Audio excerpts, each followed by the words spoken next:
Mari kita berdoa. Bapa, terima kasih ya. Karena Engkau bukan cuma mengajar, tapi Engkau menunjukkan supaya kami mengalami, merasakan seperti apa sih cinta yang menolong kami, mengerti seberapa berharganya kami. Dan tentu ini sangat mempengaruhi cara kami juga meneruskan cinta itu, menawarkannya.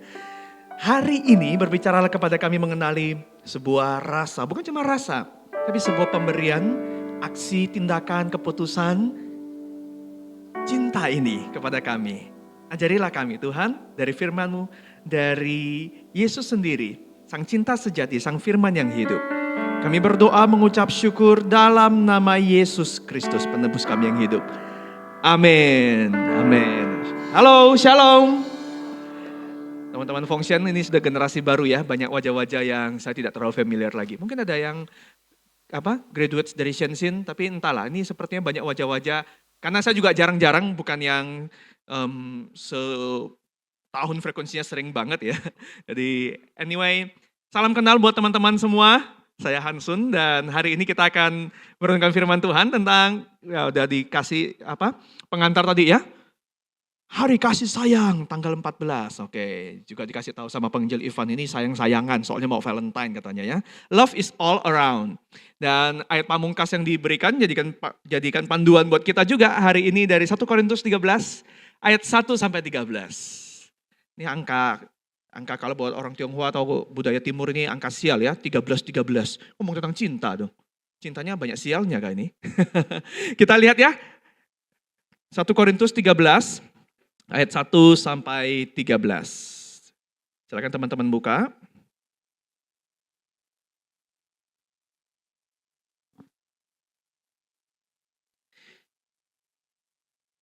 Izinkan saya untuk membacakan narasi ini bagi kita. Nanti ayat yang ke-13 kita baru baca sama-sama ya. Silakan ikutin di Alkitabnya masing-masing. 1 Korintus 13 ayat 1 sampai 13. Sekalipun aku dapat berkata-kata dengan semua bahasa manusia dan bahasa malaikat.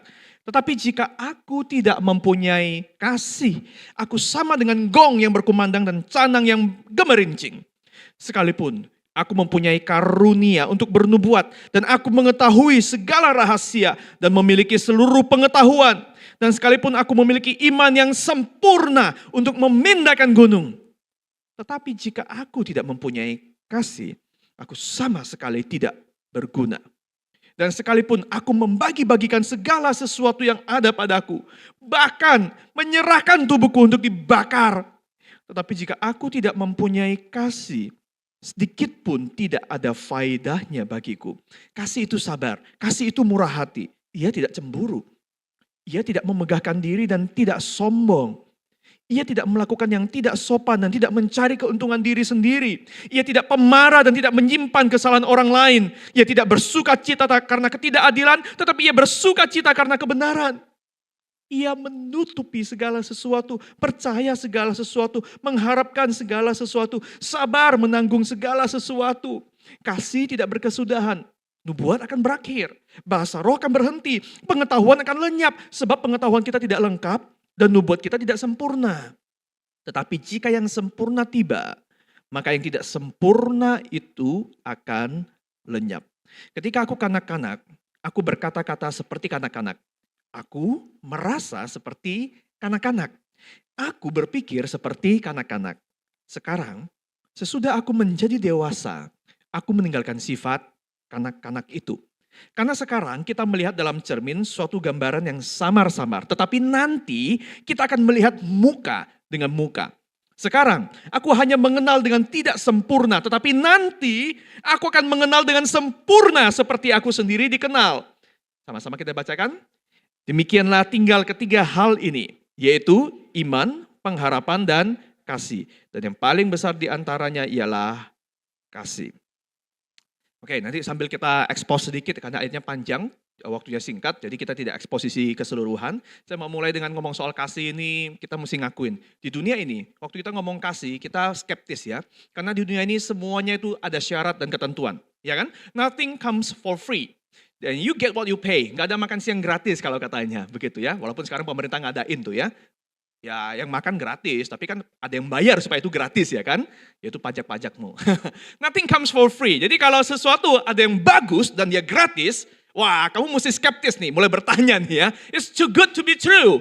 Kalau kamu beli paket pulsa, misalnya provider manapun, 20 GB harganya cuma 15.000 misalnya. Atau misalnya kita bikin ekstrim, 5.000 kamu bisa dapat 30 GB satu bulan. Jangan senang dulu. Kamu mesti lihat, kenapa murah tapi bisa dapat banyak kuotanya? Biasanya ada tanda bintang. Dan tulis syarat ketentuan berlaku. Lalu kamu lihat di bawahnya, syarat ketentuan berlakunya itu tulisnya kecil. Tapi panjang. 5 giga untuk kuota 4G. Cuma bisa dipakai dari jam 12 sampai jam 6 pagi. Jam 12 tengah malam. Kemudian ada kuotanya 15 GB untuk aplikasi yang kamu bahkan nggak tahu apa dan gunanya untuk apa. Cuma bisa buat akses itu. Kemudian 20 GB-nya lagi sisanya.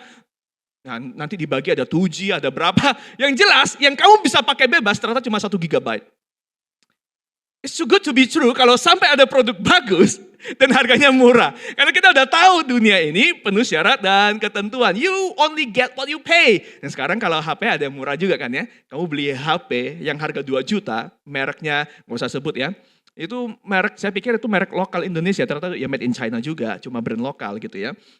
Tampilannya sih boleh lah kayak Samsung S25, S24, full screen, bezelnya tipis, tapi harga cuma 2 juta.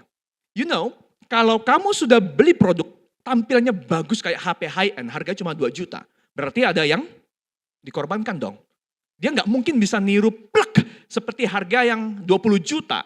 The whole package itu nggak mungkin sama. Kalau dia jual 2 juta tapi tampilannya seperti 25 juta punya produk, maka kamu tahu ada yang dikorbankan. Layarnya memang tampil mengesankan, tapi kameranya sekali kamu buka, wajahmu gantengnya berlebihan. Filternya over ya, karena dia sensornya mungkin kurang bagus. Mesti ada yang dikorbankan. Memorinya lah, entah prosesornya, itu prosesor badut, maksudnya yang betul-betul low end punya, yang ya pokoknya lu kalau cuma butuh WA aja yang fontnya digedein, you know, yang 50 tahun ke atas. Dan cuma buat buka broadcastan video-video WA dan TikTok dengan suara yang keras, okay, you may buy that phone. Tapi adjust ekspektasimu ya. Karena kita tahu di dunia ini nothing comes for free. You only get what you pay. Inilah dunia kita yang penuh syarat dan ketentuan. Dan waktu kita bilang tentang I love you, relasi, kita juga tahu kita semuanya ini hitung-hitungan, transaksional. You know, kalau ada orang ganteng, pacarnya nggak cakep, seperti rasa keadilan ini terusik. Kok bisa? Ya.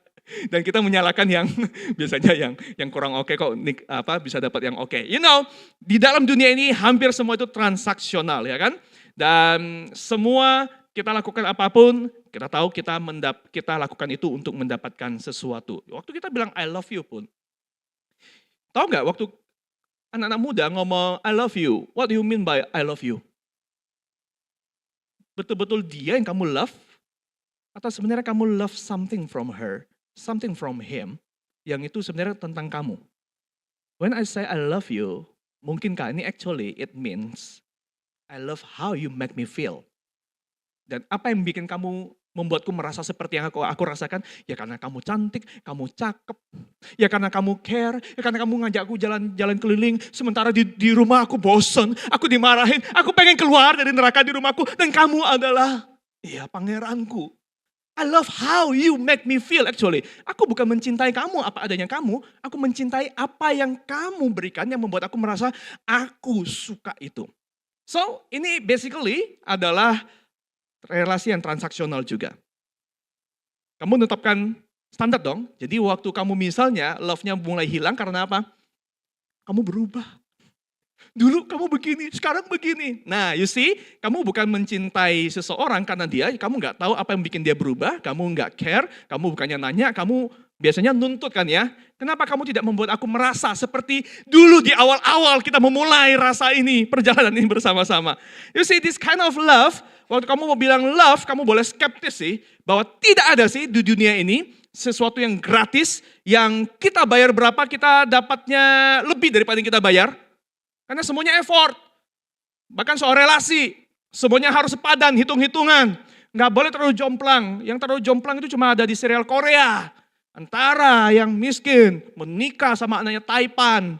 Di dunia kenyataan itu 99,9%, yang taipan, yang miskin itu adalah, jangan dilanjutkan, gak enak. You know, that's truth. Di dalam dunia kita semua ngukur dong ya. Dunia gak bekerja seolah-olah semuanya itu soal rasa. Semua transaksi sih, semua ngitung-ngitungan. Nah sekarang kamu mau bilang love all around you. Ini Dolby 7.1. What kind of love yang kamu bisa temuin tuh? Kamu waktu nembak orang, yang cowok ke cewek ya, kamu udah mulai ngitung-ngitung kan, supaya cintaku gak ditolak. You know, mesti punya nilai jual kan, you have to make her feel kan ya. Dan yang perempuan, supaya laki itu siap nembak kamu mesti ngasih ngode-ngode dong. Nah sekarang waktu kita ngomong tentang cinta, what kind of love yang kita berharap ada di sekeliling kita? Tanpa kita mendapat apa yang Yesus tunjukin buat kita tentang cinta ya. Cinta kita sudah distorted di dunia yang berdosa seperti ini, you know. Model cinta kita adalah model cinta yang transaksional. Dan semuanya hitung-hitungan. Perhatikan sekali lagi, di dunia yang berdosa, tidak mungkin tidak ada cinta tanpa ketentuan. Semua punya ketentuan. You aja ngasih sesuatu buat orang lain ada ketentuannya kan. Orang tuamu juga set ketentuan. Kalau lu mau menikah, pasanganmu mesti 1, 2, 3, 4, 5. You juga nentukan standar dong. Nggak semuanya free kan. Lu jangan cuma berharap orang nerima kamu apa adanya. Tapi kamu nerima orang tergantung dia punya apa. Nah kita hari ini akan lihat ya. Yang pertama dari refleksi 1 Korintus ini. Cinta Tuhan mesti menjadi modal kita dalam mencintai. Maksudnya apa modal? Because we are bankrupt, sinful people. Kita nggak punya kasih seperti yang Tuhan ciptakan kita. Kita nggak punya kasih seperti yang Tuhan mau berikan kepada kita. Kita bankrupt, unless God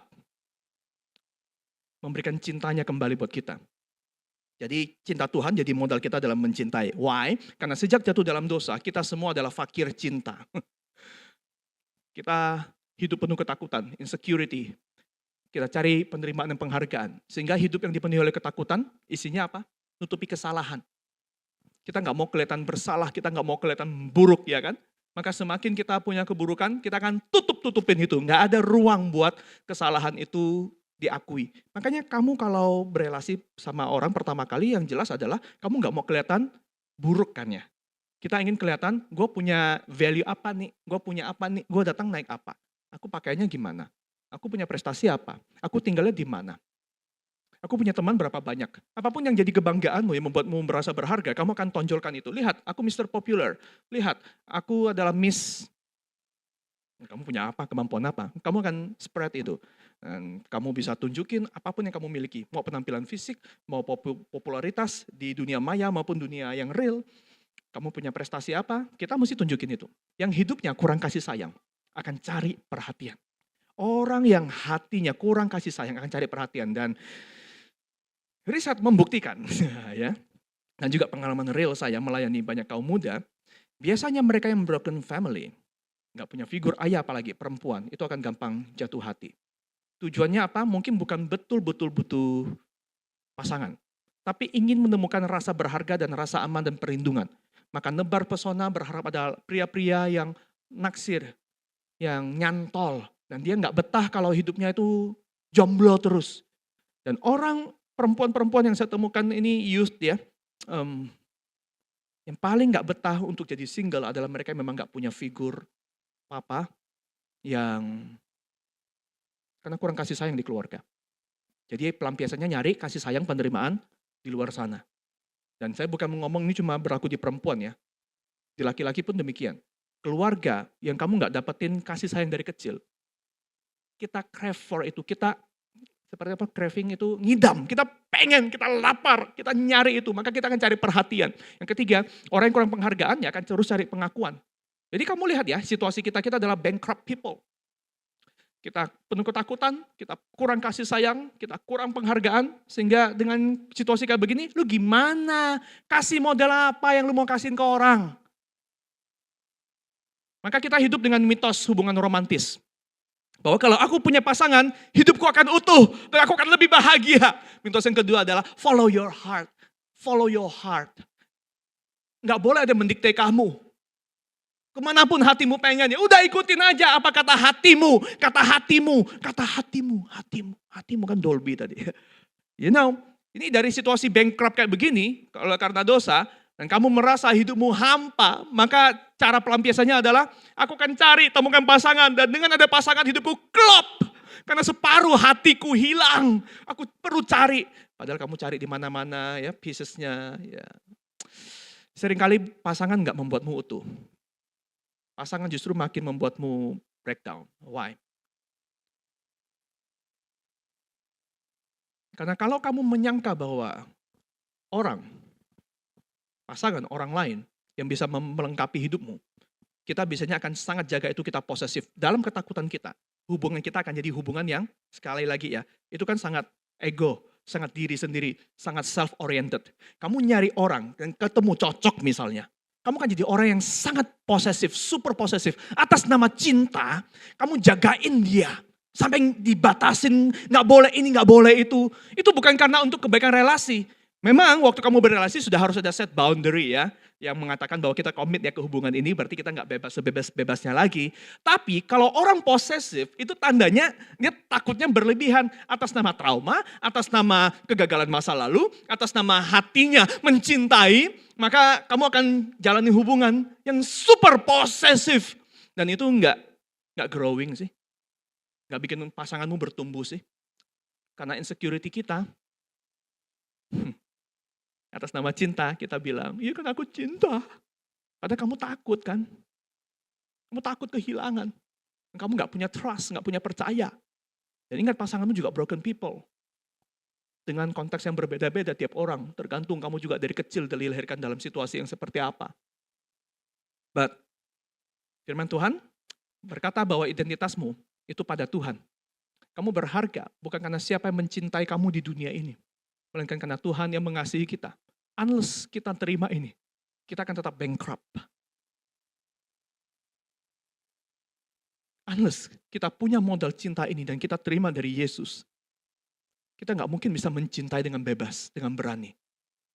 Cinta kita, secara ketentuannya gak diucapkan, tapi banyak sekali di dalam. If you do not know your worth in Jesus, you will chase love in ways that break you instead of healing you. Kamu pikir kamu separuh jiwamu ada pada pasangan? That's not true. Kalau kamu gak nemukan ini, cinta yang dari Yesus, kamu pikir yang bisa ngisi hatimu itu adalah orang lain. Bukannya kamu temukan relasi kemudian kamu utuh, kamu makin broken. Karena kamu bisa patah hati, ya kan? Dan kamu berpikir kalau orang sekali pacaran tuh gak boleh patah hati. That's not true. We are broken people. Nanti kalau ini bahas lebih teknis lagi, ini butuh sesi khusus ya. Let me tell you sebagai contoh ya. Kamu waktu pacaran, kamu expect itu sekali pacaran akan seterusnya sampai pernikahan? No. Pacaran itu apa? Pacaran itu bukan waktu kita mensahkan rasa suka dan suka, biar ada status. The real pacaran mestinya adalah, itu adalah fase penjajakan untuk ke komitmen pernikahan. So kalau anak SMP menikah boleh enggak? Ini bukan soal boleh apa enggak sih. Lu pacaran buat apa? Berarti kan buat akomodasi perasaan kan ya. Nah, itu kan bukan berarti kamu persiapkan diri untuk komitmen cinta yang bertanggung jawab yang serius kan. That's why sebenarnya cinta monyet, mainan ya kan. Kapan makanya kalau ini pacaran yang ideal itu apa? Tergantung definisi pacaran kan. Kalau definisi pacaran adalah untuk mengesahkan status suka, mengakomodasi rasa suka, ya you may call it pacaran. Tapi kalau pacaran adalah fase untuk menjajaki kecocokan lebih dalam, apakah kita komit sampai ke level pernikahan, that's pacaran, maka kamu bisa kalkulasi sendiri. Kalau gitu, kapan waktu yang tepat untuk mulai pacaran? Kamu siap menikah berapa tahun lagi? Mulailah masuk hitung-hitungan, bukan cuma soal cinta, kadar cintamu berapa. Enggak ngomong begitu bro, itu mah omongan anak SD, ayang, papa, mami, anak umur SD sekarang kan ngomongnya begitu ya panggilan cinta-cintanya. But cinta yang biasanya dewasa, mikir tuh, kita hidup bukan cuma makan cinta, cinta bahkan bisa digerus oleh harta. Finansial, lu gak punya harta, gak punya duit, lu tiap hari bertengkar. Di mana cintamu? Makan tuh cinta. Cinta sangat penting, tapi dia bukan segala-galanya. Cinta itu bahan bakar, tapi butuh oli. Kan motormu, mobilmu gak cuma jalan dengan bahan bakar kan, banyak komponen lain kan. Yang kedua ya, ini juga soal feeling tadi ya. No. Do not follow your heart. Karena hati yang berdosa, hati yang hampa, hati yang takut, hati yang kurang kasih sayang, hati yang merasa tidak berharga. You follow it, kamu akan jadi orang yang manipulatif. Yang kamu sendiri pun gak berani akui bahwa kamu manipulatif. Kamu bukan mencintai orang karena dia. Kamu bukan siap mencintai dan berkorban bagi orang. Kamu cari cinta dari orang. Dan kamu korbankan, maaf ya, orang lain untuk rasa amanmu. Maka kamu posesifnya luar biasa, bukan main. Kalau perasaan adalah patokan cinta, maka ya, ketika Yesus ke salib ya, emang Yesus bilang, aku suka, aku cinta salib. Disalibkan dan mati buat kamu. No. Love is not about feelings. It's about faithfulness. Yesus gak bermula dengan mencintai salib. Cinta itu bahan bakar. Cinta itu bukan perasaan semata-mata. Lead your heart. Karena feelings come and go. Yang sudah menikah puluhan tahun di sini, ya, penginjil Tiwi, ya, cintanya kadarnya berapa sama penginjil Wong hari ini?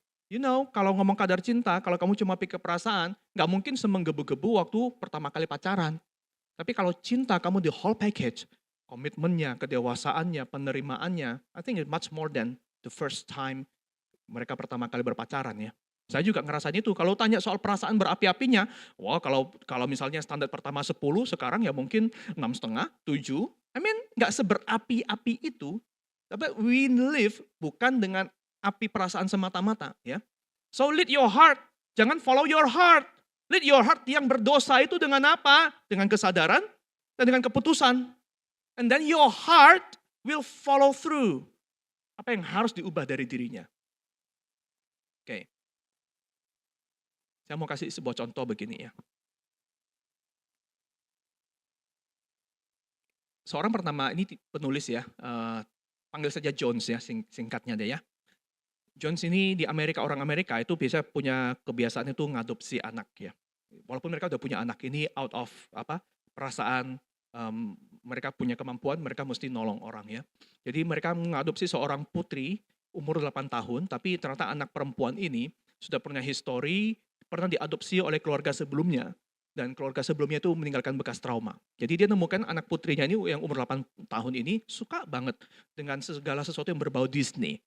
Setiap lihat Disney, dia senang karakter Disney, dia senang. Tapi ternyata Jones ini ya, Paul Timothy Jones namanya, sebutnya Mr. Jones ya. Ini menemukan bahwa putrinya ini pernah punya histori di keluarga sebelumnya. Itu dijanjiin untuk ke Disney World, ke Disneyland. Kemudian karena nggak behave dengan baik, pernah ada lakukan satu, ya namanya anak kecil ya, mungkin tantrum, mungkin nggak nurut, berbuat kesalahan. Akhirnya waktu perjalanan ke Disney, putri yang umur 8 tahun itu dilarang untuk masuk, jadi di cancel. Jadi dia ditinggal, keluarganya semuanya pergi ke Disneyland, anak adopsi ini ditinggal di rumah. Itu meninggalkan trauma buat putri ini, umur 8 tahun ini. Akhirnya entah apa yang terjadi, nggak diceritakan detail, akhirnya anak perempuan itu dilepas sama mantan keluarga yang mengadopsi dia. Kemudian singkat cerita, diadopsilah oleh Mr. Jones ini. Mr. Jones ini berupaya untuk memulihkan trauma putrinya dan pengen disenengin dong ya. Maka dijanjiin, nanti next summer, next holiday, kita as a family, kita akan holiday ke Disney World di Florida. Jadi mereka tinggal di utara itu ke area Amerika yang lebih daerah south atau selatan di Florida. Dijanjiin begitu. Dan menjelang berapa hari sudah waktunya liburan akan berangkat ke Disney World. Kan ekspektasinya kalau ada kita-kita yang senang sama Disney, dijanjiin akan ke Disney, mestinya makin excited dong ya, makin senang dong ya. Tapi ternyata kebalikannya. Putrinya yang umur 8 tahun ini aneh. Menjelang beberapa hari akan ke Disney World, dia malah bikin ulah. Dan ulahnya konyol, aneh-aneh.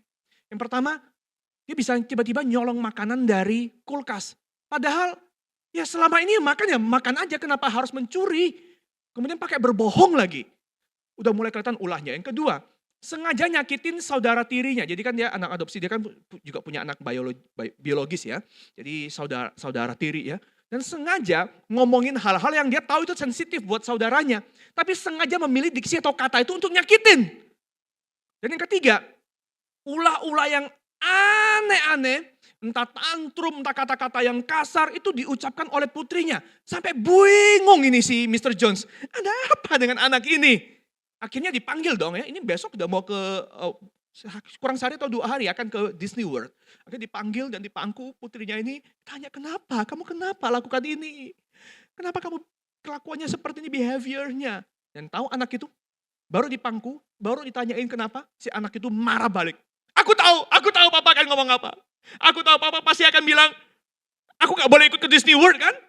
Aku pasti ditinggalkan, gara-gara aku kelakuannya seperti ini, makanya aku pasti akan ditinggalin juga kan? Aku gak akan ke Disney World kan? Aku tahu. Dan dia sambil nangis, sambil tantrum begitu. Dan papanya kaget, padahal gak ada maksud begitu, cuma nanya. Tapi karena kelakuannya seperti itu, nah Mr. Jones ini dia, di bukunya dia tulis ya, jujur dalam hatinya. Gara-gara ngomong kayak begitu, anaknya ngomong kayak begitu. Betul-betul sebenarnya kalau secara emosi ya, pengen sih dihukum kayak begitu. Kalau kamu ngomong sekali lagi kayak begini ya, papa larang kamu, papa gak ajak kamu ke Disney World. Hampir mau ngucapin itu. Tapi thank God, waktu itu Roh Kudus tenangkan hatinya. No. Ingat tujuanmu mengajak anak ini justru mau mengajak dia ke Disney World kan. Si papa tarik nafas, kemudian ngomong sama putrinya ini.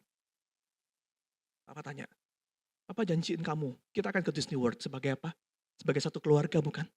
Ya. Kamu keluarga papa bukan? Kamu anak papa bukan? Ya. Kalau begitu, kita akan ke Disney World sama-sama. Gak ada sangkut pautnya sama behaviormu. Tapi please, kalau kamu mau makan, ambil. Gak usah berbohong. Kalau kamu pengen apa sama saudaramu, do not hurt them. Ngomong yang baik. Jadi kasih pengertian gitu ya anak kalau udah nangis, iya. You expect happy ending kan? Lalu berubah, lalu mereka ke Disney World dengan happy ending. No, that's not true. Sampai hari H ke Disney World, anak itu masih berulah. Di perjalanan berulah, nangis, tantrum khas anak kecil deh. Nggak membaik. Sampai hari H, main di Disney World, baru sampai di Disney World.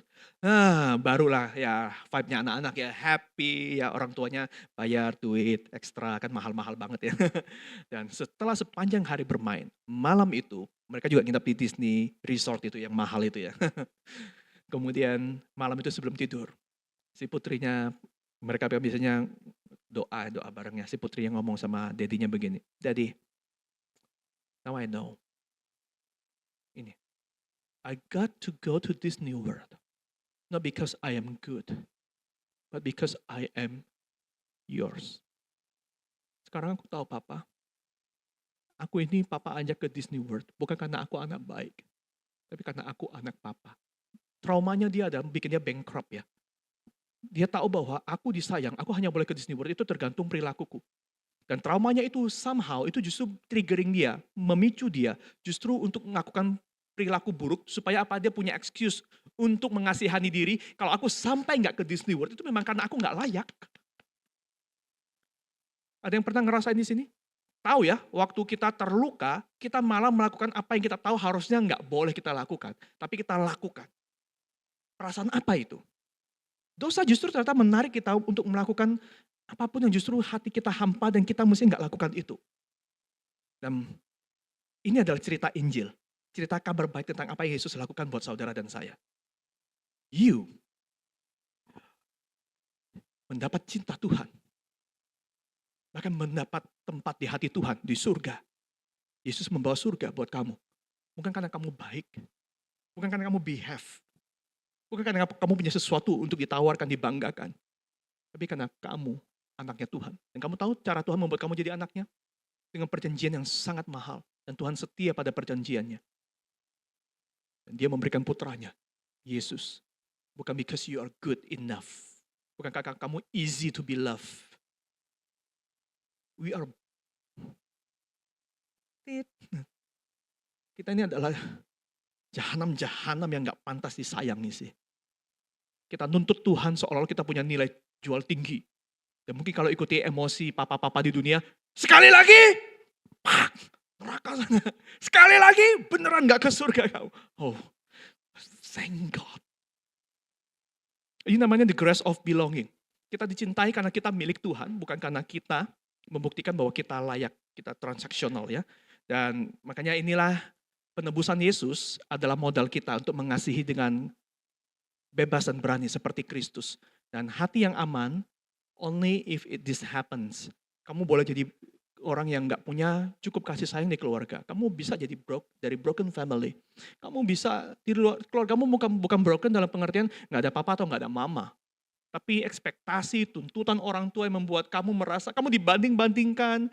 Kemudian kamu bandingkan juga dengan orang lain, dengan temanmu, dengan saudaramu yang lain. Dan you think you are simply not good enough.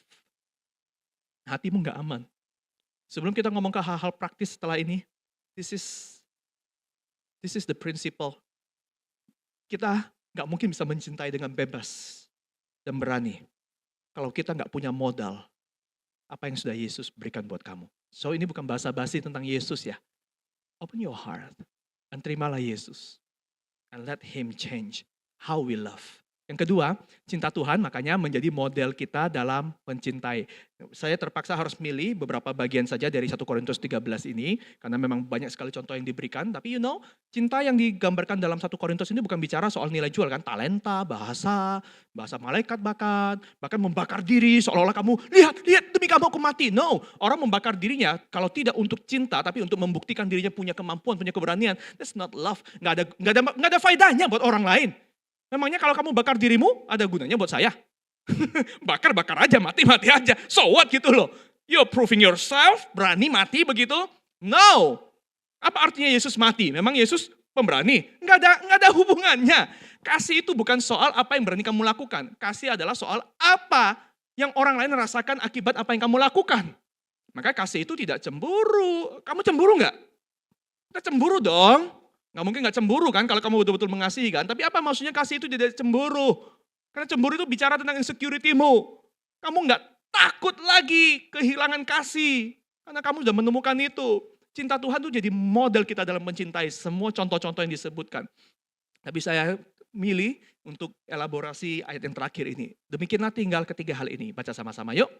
Yaitu iman, pengharapan, dan kasih. Dan yang paling besar di antaranya ialah kasih.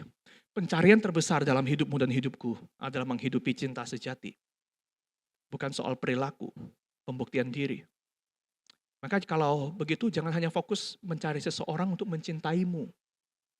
Karena empty inside. Kita cari orang yang menunjukkan bahwa aku worthy loh, aku berharga loh. Karena ada yang cinta aku loh. Jangan pikir aku gak laku loh ya. Aku jomblo bertahun-tahun nih. Karena aku high quality. Aku standarnya tinggi. Padahal dalam hatimu, kapan dia akan datang? Kapan perasaan malu, merasa tak berharga, merasa sendirian ini akan berlalu? Aku butuh orang untuk menutupi. Supaya kalau setiap kali aku tanya, udah punya pacar belum? Aku bisa jawab, kapan nikah? Supaya aku bisa nunjukin bahwa aku ini loh, valuable, aku gak lebih kalah daripada dia udah pacaran. Belajar untuk mencintai seperti Yesus mencintai dan modalmu hanya kalau kamu sudah tahu dan kamu ngalamin dan kamu nerima. Kamu berharga karena Yesus mencintaimu. You are done. Dengan upaya untuk mencari pengakuan. Ini journey yang panjang prosesnya, tapi ini harus dimulai dengan one step. You are valuable. Bukan karena apa yang bisa kamu buktikan di hadapan Tuhan. You are valuable karena apa yang sudah Yesus buktikan untuk kamu.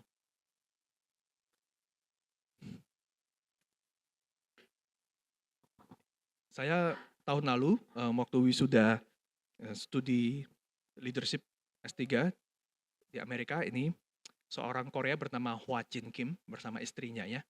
Ceritanya begini, kenapa saya bisa nebeng di rumah mereka.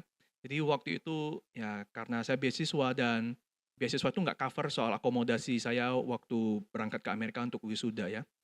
Dan waktu saya ke sana, saya telat. Bukan cuma telat, tapi kampus itu full, karena itu graduation itu kan seluruh dunia ya, jadi diutamakan buat keluarga-keluarga. Dan saya telat beli penginapan di kampus. Penginapan di kampus kalau buat mahasiswa itu ada harga khusus ya. Waktu itu saya masih nggak rela ngeluar duit segitu banyak, masih berharap ada keajaiban. Ya singkat cerita, saya telat beli penginapan, jadi waktu mau beli penginapan itu sudah full, bukan cuma di kampus, tapi wilayah kota Wilmore. Wilmore itu kota kecil, itu kota pendidikan, nggak ada jalur transportasi seperti kota-kota wisata pada umumnya. Jadi kalau saya misalnya mau cari penginapan, mesti cari yang within walking distance ya, yang area ya bisa ditempuh ke kampus dengan jalan kaki. Dan waktu itu juga saya cari dari Airbnb, hotel full semua. Full, literally full. Jadi yang dalam rentang jalan kaki full, yang ada adalah keluar kota, Masih satu area, tapi naik mobil aja 20 menit, 30 menit. Berarti jalan kaki bisa hampir 1 jam. Dan itu juga mahal-mahal. Akhirnya saya ketemu mau nggak mau tinggal satu Airbnb yang walking distance. Tapi satu-satunya hari yang dia penuh adalah justru hari graduation. Jadi saya beli penginapannya itu 10 hari sebelum graduation. Pas graduationnya itu justru full, udah ada yang occupy. Saya harus keluar waktu hari graduation. Dan singkat cerita, saya maju aja dengan iman karena sudah belajar kenapa saya berani senekat itu dan berharap sesuatu terjadi. Sebab tahun pertama dan tahun kedua, itu saya ketemu mukjizat Tuhan di sana. Ada 2 orang yang menyediakan tempat tinggalnya untuk saya. Satu seorang misionari, nggak kenal sama sekali. Somehow, ini cerita panjang tapi singkatnya saya dapat penginapan gratis. Yang kedua, itu ada ipar dari teman. Tapi tahun ketiga, teman saya itu dia studinya belum selesai, jadi saya memang kejar supaya bisa paling cepat 3 tahun dan berhasil dan teman saya itu belum ya. Dan saya kontak iparnya juga, iparnya nggak dalam kondisi bisa menyediakan tempat tinggal lagi. Saya berharap barangkali ada mukjizat lain, makanya saya tunda, kurang 3 bulan mau berangkat, nggak punya tempat tinggal ya sudah, keluar duit dah, order tapi akhirnya kepenuhan. Dan waktu cari-cari tempat tinggal, gila masa saya ngemper sih pas graduation day malam dan saya bawa istri. Kalau saya sendiri nggak apa-apa sih. Waktu itu ngajak istri juga ya, karena pikir graduation ya, seumur hidup sekali lah. Kali istri saya ikut dan itu kita galau, gila bawa 2 koper gede kan jauh-jauh ke Amerika jadi bawa yang gede gitu. Lalu ada satu orang dia bantu saya beraniin karena orang Amerika di sana culture-nya tuh say what you mean what you say. Jadi nggak ada yang sih sungkan-sungkan, enggak. Lu kalau mau survive di sana lu harus ngomong apa adanya. Jadi saya kontak satu orang teman dan minta tolong dia, lu punya tempat tinggal nggak? Bisa bantu saya kontak ke teman-teman siapapun yang tahu ada tempat tinggal saya bayar nggak apa-apa. Di sounding ke seluruh mahasiswa S3 di kampus itu, yang PhD juga, jurusan apapun di sounding dan akhirnya ada satu, ini orang Korea ini. Orang Korea, stigmanya di Amerika adalah orang yang sangat eksklusif, hanya pada komunitas mereka. Kalau di sini kita bilangnya juaji gitu lah ya. Itu bahasa Korea. Dan ternyata yang ngerespon, yang mau menyediakan tempat tinggal untuk saya, itu adalah orang Korea ini. But let me tell you this situation. Mereka bilang, mereka cuma bisa buka rumahnya setelah jam 8 malam ke atas karena mereka kerja. Dan anaknya 3. Harus jemput anaknya pulang les dulu, sampai di rumah mungkin setengah 9-an. Dan ini sambil sekolah PhD yang sambil kerja, supaya bisa survive. Biasanya mereka tuh open house kayak begitu, itu cari tambahan juga. Dapat penghasilan tambahan lumayan ya, tapi dia bilang nggak usah bayar. Maka saya nggak pikir macam-macam, saya juga nggak tahu background ternyata orang Korea se-strict itu, saya bisa tahu itu justru cerita dari teman-teman setelah saya tinggal di rumahnya. Hah? Orang Korea nerima kamu, padahal mereka tuh orangnya begini. Let me tell you, Wajin Kim waktu saya pertama masuk ke rumahnya, dia punya 3 anak, satu mungkin umur 5 atau 6 tahun, yang kedua umur 4, yang ketiga ini yang kecil itu, yang digendong itu, mungkin 2 tahun atau 1 tahun lebih. Keleleran, saya ketemu satu anaknya yang umur mungkin 4 tahun ya, perempuannya, keleleran di ruang tamu. Betul-betul literally tidur di lantai ya, tentu ada mat-nya begitu ya.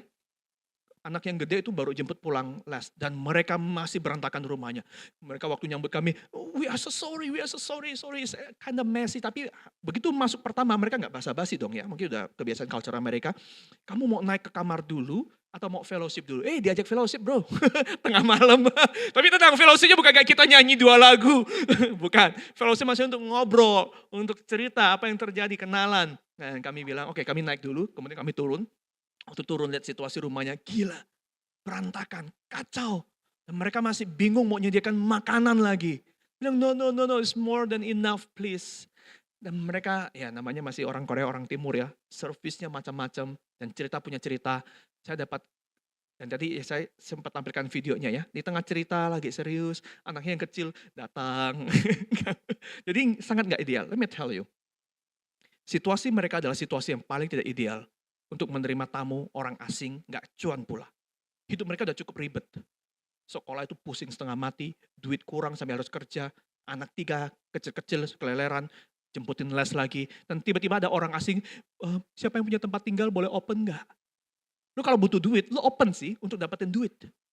Tapi kenapa orang Korea yang stigmanya adalah sangat eksklusif, tiba-tiba open house dan bilang gak usah bayar, please welcome.